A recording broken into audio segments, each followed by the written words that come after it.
Today on Beyond 6 Seconds. We really don't need a whole lot to live in this world. You know, I had my whole life on my back for 5 months, and 30 to 32 pounds of anything and everything that I needed to survive out there was with me.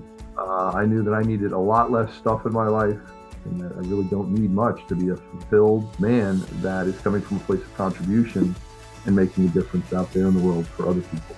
Welcome to Beyond 6 Seconds, the podcast that goes beyond the 6-second first impression to share the extraordinary stories and achievements of everyday people. I'm your host, Carolyn Keel. On today's podcast, I'm speaking with Stephen Riecker. Stephen is someone who's been passionate about the outdoors for over 50 years, and in 2010 discovered the need to be more proactive with his nutrition to ensure he could maintain his healthy outdoor lifestyle for the next 50 years. Along the way, he also discovered that he wasn't alone and wanted to make a difference for others in the same way. During 2017, he embarked on an epic journey and thru-hiked the 2,190-mile Appalachian Trail from Georgia to Maine over 5 months through 14 states and hiked nearly 5 million footsteps. It was transformational in all areas of his life, physically, emotionally, and spiritually. He emerged a different person and wants to share that. You can too. Stephen, welcome to the podcast. Thank you, Carolyn. It's great to be here. Stephen, tell me a little bit about how you shifted your career. I know you started in printing and have spent most of your career in printing. So if you could tell me a little bit about, how you shifted your career to health and wellness and what inspired you to make this change. Absolutely. I'd be happy to share a little bit about that. So I was born into a third-generation printing family. And from the day I was born, my father had my career path mapped out for me, and I was going to succeed him as the third generation CEO of our 85-year-old family printing company. I was on board with that. Seemed like a lot of fun. Was educated around that, got a BS in printing management from the Rochester Institute of Technology, worked for the family business, got an MBA in finance at night. All that was great. And sadly, the information that we were putting on paper for professionals like accountants and lawyers and such ceased to become needed on paper through the internet revolution and the digital revolution. And so long story short, that business model changed dramatically, and I closed that business in 2002, attempted to reinvent myself for 6 more years and printed packaging and direct mail printing and lots of other places. And there was a big shift in the global procurement marketplace, and it was suddenly no longer fulfilling for me. Quite unfulfilling, in fact, and that coincided with my 50th birthday and a realization that I was no longer invincible, no matter how active and healthy I was, and it really forced me to take a look at what was going on in the overall world in terms of the global health crisis, the obesity crisis, and realized that I was not alone. There were many other people that were not happy with how they felt and wanted to do something about it. Many who have tried multiple things, diets and every fad thing out there, and sadly weren't getting the results that they wanted, weren't achieving the goals they wanted. And so it was not only a personal journey, but it became clear to me that I had a greater purpose in serving the world in this way. And, I've been blessed to have that opportunity to really empower people around transforming so many lives. That's wonderful. And I know as part of the health and wellness business that you do, that you've recently started leading hiking tours on the Appalachian Trail. Could you tell us a little bit more about these tours and what inspired you to get started leading those tours? Absolutely. So aside from empowering people around transforming their health through nutrition, I've also been very passionate about sharing the gift of the outdoors with folks, and really got tuned into that while I was on my 5-month, 4-day Appalachian Trail journey. And, kind of been in the inquiry. I've been looking at what can I do to, get paid to play outside in addition to what I'm doing around my other business, but in the same time, share that gift of the outdoors with others. And I had one of my Appalachian Trail hiking buddies introduce me to a nonprofit organization called Road Scholars out of Boston. And their mission is to create experiential learning adventures for seniors. And they happen to put on one program about 30 miles west of me at the Delaware Water Gap, which is where the Appalachian Trail crosses over from Pennsylvania into New Jersey. And the average age of these folks that participate in this program is 72 years old. Wow. And this is a bucket list thing for them to be able to hike the Appalachian Trail. And I've absolutely been blown away by how much fun we're all having in the process. Mm-hmm. And I'm looking to do more and more of that as I go forward in some different certifications around wilderness first responders, and just recently, a week ago, got my CPR AED certification. So it's all in the process of developing further. Wonderful. And I understand that you were inspired to actually start hiking and start becoming involved with that part of hiking on the Appalachian Trail by a friend of yours. Tell me a little bit about how that came about. Absolutely. So my best friend, Roger, of 28 years, has been my playmate. We've been out skiing and biking and hiking, doing all the things that we love together. Roger's 3 days younger than me, and sadly, about 20 months ago, he was diagnosed with ALS, Lou Gehrig's disease. Mm-hmm. And that really rocked my world. It was heartbreaking just to discover this was happening and watching how quickly the disease progressed in Roger's life. And really, after attempting to take him skiing 4 months after his diagnosis and realizing that wasn't going to work anymore, that was really when I had this kind of epiphany about something that had been in the back of my mind, which was hiking the Appalachian Trail. And it was really all about how can I inspire Roger? How can I support the ALS community? How can I make a difference in the area of research and awareness, fundraising, and at the same time, kind of quell some of my own fears about, oh my gosh, could this happen to me? It can happen to anybody. What else awaits? Nobody knows what's around the corner. And the voice in the back of my head got very loud about this idea of, if not now, then when? And in literally 2.5 months, it went from an idea to me embarking on my Appalachian Trail journey on February 25th, 2016. Wow. So is that the longest, most arduous type of hike that you've ever been on? And what did you do to prepare for that? The answer is it's most definitely yes, the most arduous journey that I've ever been on. The last time I had backpacked, in fact, I was 15 years old with the Boy Scouts in Philmont, New Mexico. I've been an extensive day hiker. And again, I'm a very active outdoor guy. I mean, I'm hiking on a regular basis all over the country. I've hiked in Australia. I've hiked, a lot of places out in Utah and Washington State, and a variety of other, more hardcore mountains in the Northeast, if you will. Not to say that the White Mountains in New Hampshire are any joke, but bottom line is that, this wasn't really on my radar screen. It just really kind of popped up very suddenly inside of what can I do to really inspire Roger and make a difference. And so, yes, I got very busy very quickly in researching equipment, connecting with some folks that had hiked before me the prior year, and picked their brains, and went from buying some basic equipment at REI to quickly learning about ultralight equipment, and discovered that I could shave the weight of my big 3 items, as they're called, which is tent, sleeping bag, and backpack, from the combined 9.9 pounds that I had initially purchased from REI. With middle of the road stuff, sure, to the ultralight segment where I could cut that weight in half to 4.9 pounds, which I did. And the good news is I was able to cut the weight in half. The bad news is cut the weight in half and you spend twice as much money to do it. And I was worth every penny, because I knew I had 56-year-old knees and ones that were in great shape, but I knew I was going to be putting them through the major test. So that was a big part of it from the equipment side. And just learning about a variety of other aspects of preparing, from everything from cooking and what my food situation was going to look like on the trail, and where and how I was going to arrange to have some of that sent to me versus what I was going to buy on the trail, right on down to, making sure I knew how to set up my tent and do all the basic stuff. So I went out and did approximately 110 miles worth of training hikes during the month of January and early to mid-February of 16 to get out there and condition myself, but at the same time really have some confidence around being out there doing this alone, because I did go on the hike by myself. Wow. However, I did meet a lot of people along the way. That's good. So what was your experience like going through, you were hiking, I guess, for 5 months. What kind of experiences did you have along the way that were particularly memorable? Many, and, wild swings in climate, because I started in the winter, February 25th, and it was warm. Because when I started from Springer Mountain, Georgia on February 25th, it was in the 80s that day. However, a week later, I was in the Smoky Mountains, I was in southern North Carolina, approaching the Smoky Mountains, and we had snow one night, and then it warmed back up into the 50s the next day, and that was going pretty quick.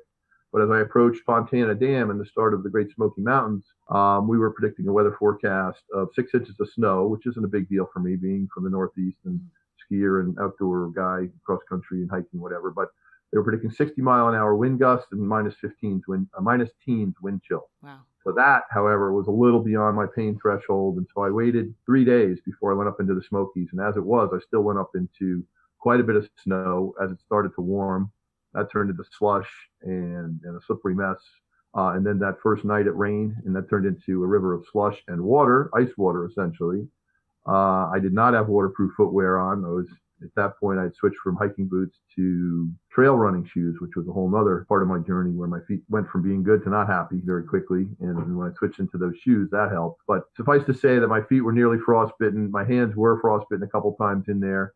And that one night, I encountered some of the worst hypothermia, near hypothermic conditions that I've ever experienced in my life. It was quite unpleasant. And, through some of those really tough days, particularly that stretch and a number of others, I'm a spiritual guy and I'm pretty closely connected with my higher power. There were some serious conversations with him during that time about, show me your will, God, because, I'm here, I'm doing this thing with you.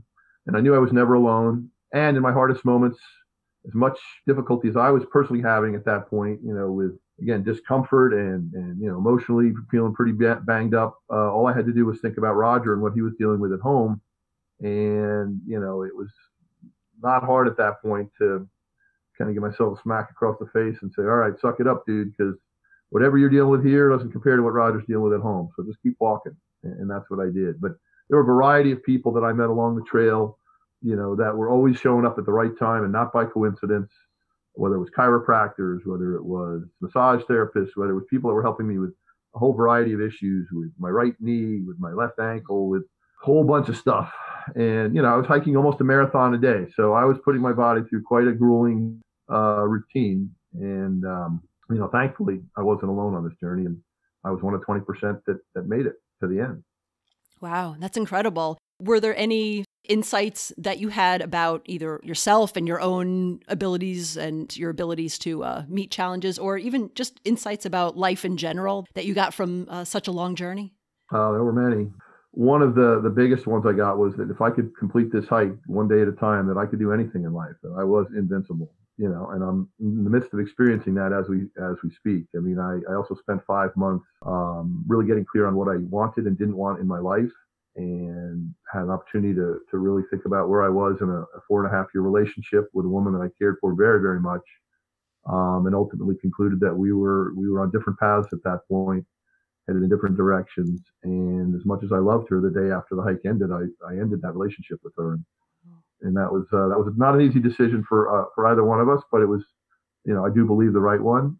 Beyond that, I also got very clear that we really don't need a whole lot to live in this world. And I had my whole life on my back for 5 months, and 30 to 32 pounds of anything and everything that I needed to survive out there was with me. This whole thing that people have around having stuff. Mm-hmm. I knew that I needed a lot less stuff in my life, a lot less of everything in my life, and that I really don't need much to be a fulfilled man that is coming from a place of contribution and making a difference out there in the world for other people. Again, hiking for Roger and with Roger and becoming connected with so many people in the ALS community along the way that were cheering me on and appreciative of what I was doing to increase awareness around this disease and how horrible it is. There were so many gifts on the way. That's wonderful. And it's great that you were able to do this in honor of your friend Roger and to raise awareness about ALS as well. So was there a fundraising component of this walk for you, or was it more sort of sharing awareness and sharing your story about it? All of the above. So, I had decided that I was going to raise $100,000 for ALS research. I partnered with the ALS Therapy Development Institute, which is a nonprofit out of Boston, Mass, that specializes that has a mission of only one thing, which is to find a cure for ALS. They're a research-based organization. They're not affiliated with the other better-known ALS Ice Bucket Challenge nonprofit. And I really was very aligned with their mission around research and finding a cure and really being focused on that and that only. So I decided I was going to raise $100,000. It's a random number I picked out of the air. Had no clue how I was going to make that happen. I was committed to talking to everybody everywhere, which I did do. And along the way, in the first week, I was blown away by the fact that everyone that I asked, who do you know that's been impacted by ALS, knew someone. Everybody knew someone, a neighbor, a friend, a coworker, a family member. I was blown away. I was like, okay, $100,000 isn't a big enough number I need to add a zero to that. We'll go raise $1 million. And so, along the way, I spoke to thousands of people. I was on television. I was on the radio. I was interviewed by some newspapers. And, at the end of the day, I raised almost $13,000, which is, about 987,000 short. And this will be a lifelong mission for me. I'm far from over in making this difference. And frankly, Roger is really not doing well right now at all. My focus is more on him at the moment, but sadly, there's not going to be an opportunity to find a cure in time to save his life. But there's many other people that I've come in contact with through this community and or family members of those that have lost loved ones. And, I have a very deep connection to this cause and to the difference that I can make with the help of many other people in making this something that's not one of the most horrific diseases in the world, and instead is something that's manageable and hopefully at some point curable.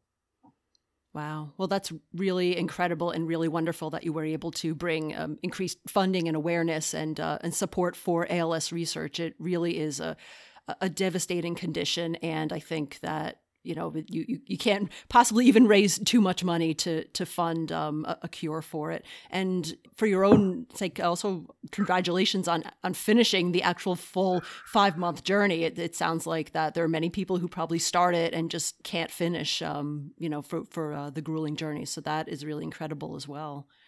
And Thank you. And now you're bringing part of your experience and your love of the Appalachian Trail now into your own tours that you're leading with people. And it sounds like it's really a bucket list experience for a lot of people that you lead on the tours. It really is. I mean, these people are lit up when they get the opportunity to go out and experience it. And, in addition to those folks, obviously, I'm coming in contact with, many, many other folks that are out day hiking, section hiking. And I love talking to everybody about this gift of the Appalachian Trail and again, of taking life to another level. Ran into a guy. Actually, I was hiking yesterday and today with a good friend, Blueberry, that I met on the trail last year, who had 300 miles to finish. He had some knee problems and had to get off the trail in Bear Mountain, New York last year. Mm-hmm. He flew in from Seattle yesterday, and I picked him up and we went straight to Bear Mountain and jumped on the trail together yesterday afternoon. Hiked 7.6 miles from 5 p.m. till about 9:30 last night, and then jumped on and I did 11 and a half more miles with him today. And I jumped in a Lyft cab and buzzed back to my car and then got back here to take care of some things. But he continued onward. And so, again, interacting with other thru hikers, with other section hikers. We ran into a guy today who was hiking with a woman, and he was 69 and he was laboring up a big hill. And, just to be able to share that my experience with him and let him know that age is just a number. There's plenty of people that I've met with and hiked with and lead on these hikes that are his age and beyond. And, it's never too late to get out there and experience the joy of the outdoors, and in this specific case, the Appalachian Trail. That's wonderful. So for the tours that you lead now through the Appalachian Trail, what kind of feedback have you received from the clients who are on your tours? The neat thing about this particular hike that's geared around the Appalachian Trail and the Delaware Water Gap is that there are 3 different classes or 3 different categories. We have a moderate, moderately challenging, and challenging.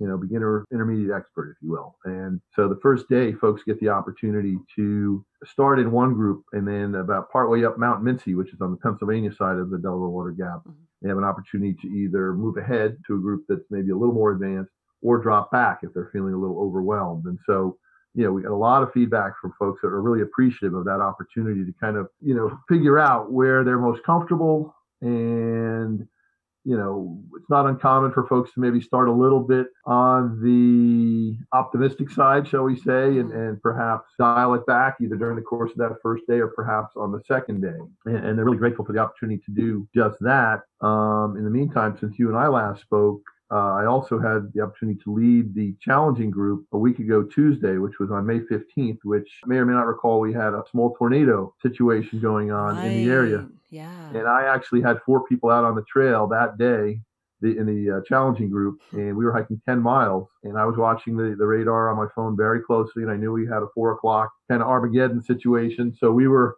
off the trail about 25 minutes before that, and in the van, about to head back to the Shawnee Inn, which is where we run this group out of for 5 days at a time. And long story short, within 10 minutes, we had first sideways raindrops, then sideways branches flying around, then we had sideways trees flying around. And Thankfully, we were not harmed, but there were trees going down like toothpicks, and both of our ways out of that location were blocked with fallen trees. And so we had to find a safe spot where there weren't going to be any trees falling on the van, and wait it out, ride it out until the national park crew could come in and actually they finally came out from the north with a bucket loader and chainsaw and cleared it out. It took us 3 hours to get back, but everyone was very grateful that they got back to an inn with no electricity for a day and a half.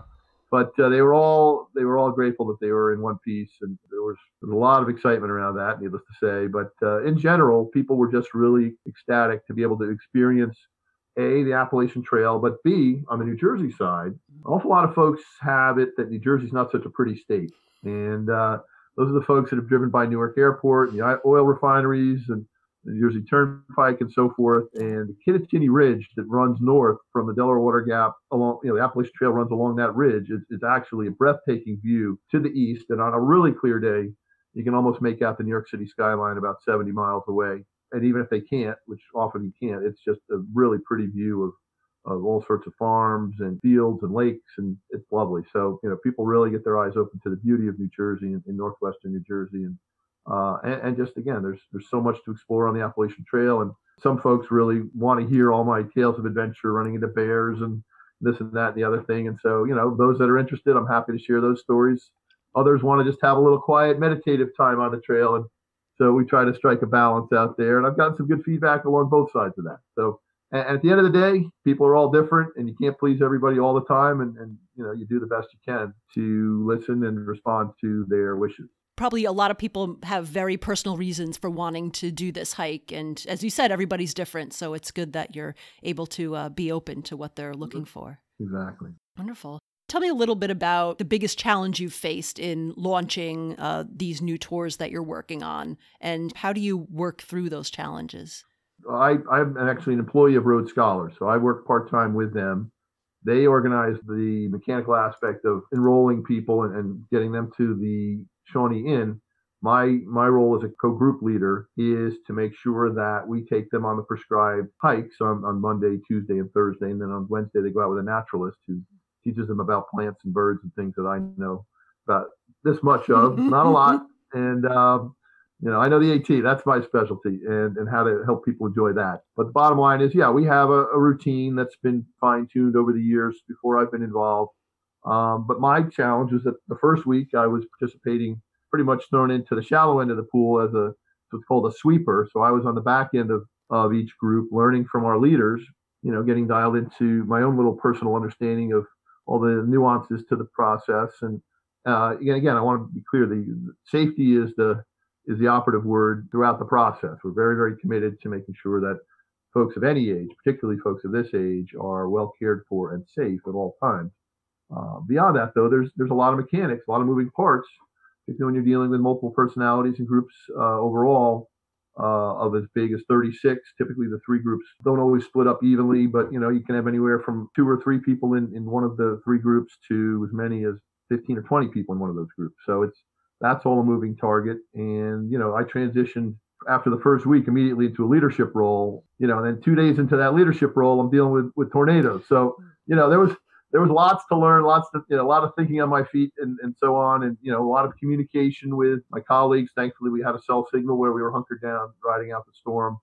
And I was able to reach out to the National Park Service and alert them to our situation. And we weren't alone. There were some other cars with people in the same spot. We were all stuck in that closed off from both directions situation. But I'm an Eagle Scout. So, I have some leadership skills from that. I've done a lot of personal development and leadership development work as well in my life in the past 8 years, 10 years. And so, it's being great with people no matter how they show up and no matter what shows up. And in this case, we had plenty of things to deal with. And, I didn't lose it. I was pretty mentally exhausted at the end, particularly after that Tuesday with the tornadoes. But, again, you got to safety first. And so that's a big part of it. But like I said, I've just up to my first aid knowledge, and I'm about to take that to quite a bit higher level when I complete this 8-day wilderness first responder certification up in New Hampshire in a couple of weeks. So, I want to make sure that no matter what happens, I'm prepared.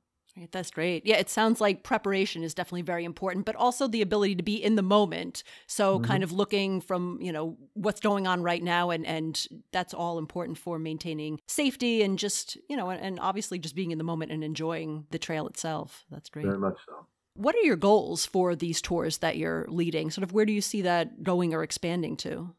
So with this particular group, I'm continuing to fine tune my role and the guest experience, as we call it, to, learn from their feedback, to learn from some of my personal experiences in this role, and to just continue to enhance it and really make this, an absolutely magical time for them to be able to have this 4-day experience in the Appalachian Trail.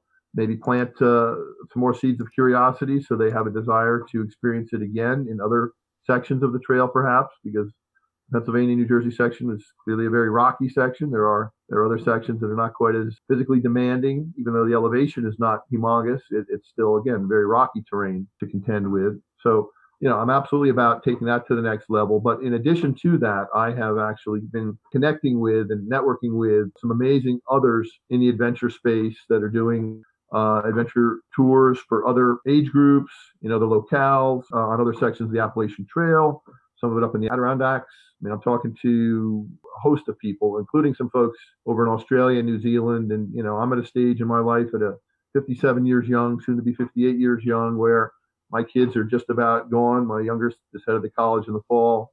And I have a lot of flexibility in my life right now to go and do and create, adventure to another level for myself personally, but I'm also committed to creating that for others in the process. I really am incredibly passionate right now about sharing this gift of the outdoors and this whole concept that age is just a number. I mean, that really ties in with what I'm doing within my nutrition and wellness business. And, like I said before, we're never too old to learn new things, to experience new things, to discover the beauty of what's out there. I mean, we're a society that, by and large, there's too many people glued to their phones on their couches or in front of their TVs, and that's not a way to live a long, healthy lifestyle. I'm committed to being a centenarian, I believe it's called, centenarian, 100-year-old guy that's still out there playing hard, and I want people to experience that gift as well if that's what they want in their lives. There's a lot of people talking about wanting to be healthy, but what I'm really committed to is providing them with a means to do so and show them why. Give them a big why. Okay. You want to be healthy because you want to be healthy, or what would you do? What would that provide for you if you were healthy? What kind of big adventures would you want to go on? What experiences would you want to create? What would you want to do with your grandkids? Those are the whys that are really going to make people cry and make them do what they have to do. I mean, hiking for Roger was my big why, and it makes me cry often when I talk to people about it. I was just talking to a nurse about it on the trail today, and she knows all about ALS and how horrible it is. So at any rate, I just want to show people what's possible and empower them around realizing their dreams. There's no such thing as can't in my world. That's wonderful that you're providing this experience for people to realize really what's possible. And certainly you realized on your 5-month hike on the Appalachian Trail things that were possible for you, that you were able to do, that you probably didn't realize before. And it's great that you're able to share that through these hikes with people who are taking care of this experience that may be on their bucket list. That's wonderful. So how can people find out more information about your tours? I can give you all the links and so forth to Road Scholars and to my personal contact information. I would love to share with any of your listeners that are interested how to move forward with some of those things. My Facebook profile, my LinkedIn profile, etc. Phone number, email. I'm happy to share all of that, and we'll be happy to do that with you. And on the fundraising side, I have also created a fundraising site for the research aspect. Finding a cure for ALS, which is hike, HIKE, the number 4, Roger, ROGER.com, www.hikeforroger.com. And then also to support him with the incredible amount of expenses that are needed for his personal care. I've also created another website, which is LOVE, for Roger.com. And I can happily share those links with you as well. But, I love what I do. I'm lit up about that. And I just want to have a little smidge of that enthusiasm rub off on others because, why not? Live big, folks. Absolutely. Yeah, that's great. If you share that with me, I'll put that in the notes for the podcast so people can get to the links and all the contact information from there. Yep. And the one last parting thought I had for you, in terms of any big goal, I mean, this trail was daunting to say the least. Okay. I mean, it was 2,190 miles. I didn't know how the heck I was going to do it. But, it started with daily goals. I had some different I had one app and I had a book that had all the details on the trail. It showed me where the shelters were, where the water supplies were, and so on. And about once or maybe twice a week, I was staying in a motel or a hostel, a shower and a bed and a little laundry wasn't a bad thing now and then, not to mention town food, which was lovely. Because I was burning 5,000 to 7,000 calories a day. Could not put enough food in my body. I lost 35 pounds on my hike. I was pretty skinny by the end. But beyond that, I had daily goals. Most days I was able to achieve them. Some days I wasn't. So just like in my guiding situation, there has to be flexibility. You got to be able to think on your feet, whether it's weather, whether it's some of the injuries I was dealing with, with tendonitis and shin problems and whatever. You got to be able to adapt and change. But, it all starts with one very simple concept, one step at a time, and that's in life, that's on the trail. How do you eat an elephant? One bite at a time, one step at a time. That was really the key, was to break it down. And that same philosophy applies to my business, to the work that I do with others and helping them see that it's possible to achieve anything and everything they want. But there has to be a plan. It has to be measurable and achievable. And it helps to have some accountability partners to work with and to cheer you on. And I had plenty of those every step of the way. And I had trail angels that were wonderful people along the trail that took me in and fed me and did all sorts of things. There were some lonely times. I hiked alone, but I often wasn't by myself. I hiked with other people about 60% of the time. And about 40% of the time, I was actually physically hiking alone. And there were some days when I wanted to be alone. There were some days when I didn't want to be alone. And those weren't always in sync with what was actually happening. So, there were some lonely times. And again, there was a multitude of things going on at any given moment. On the emotional, spiritual, physical side of things. And, I had a very strong motivation to finish the hike. And I did, and I did it 2 days ahead of my deadline. I wanted to be done on or before August 1st. I finished July 30th. I shared the hike with friends and family. My 22-year-old daughter, Lauren, came and joined me for 2 days up in Vermont over Father's Day weekend, which was epic. It was so great to be able to share that with her. And her trail name was aptly Father's Day present, because that's exactly what she was for me in my life, but also in my hike. Sure. So it was a good deal. Thank you. And that's great advice, just one step at a time. I guess what's the phrase, the greatest journey begins with a single step? It kind of reminds me of that. So that's right. Great advice for life. Well, thank you so much, Stephen, for sharing your story. It's really inspirational to see this big goal that was in front of you, that you were inspired to do in honor of your friend, and that you got through, as you said, one step at a time, quite literally, and clearly learned a lot about yourself and are now sharing that with others through your hike. So thank you so much for telling your story today. It's really my pleasure. And my parting thought is, on a regular daily basis on social media, I am posting adventure posts. I'm posting inspirational posts. I'm all about feeding people a steady diet of that. So for any of your listeners that feel they could benefit from that, by all means, please do connect with me on social media, and be happy to include you in the group of folks that seem to really respond well to this form of call to action, call to adventure, call to positivity. For me, the glass isn't half empty, and it's definitely not half empty. It's not half full. It's constantly replenishing. So that's really where I come from in life. Wonderful. Thank you so much. My pleasure. Thank you. Sadly, a few weeks after recording this episode, Stephen's friend Roger passed away from ALS. Although Roger is no longer with us, the fight against ALS is far from over, and he continues to inspire Stephen to raise money for a cure and help others create health and wellness in their lives. You can help raise funds for ALS research at www.hike4roger.com and support Roger's family at www.love4roger.com. Thanks for listening to the Beyond 6 Seconds podcast. Please subscribe to the show in iTunes or your favorite podcast player so you won't miss any episodes. You can also find all the show notes and links we discussed in this episode at our website, www.beyond6seconds.com. Until next time.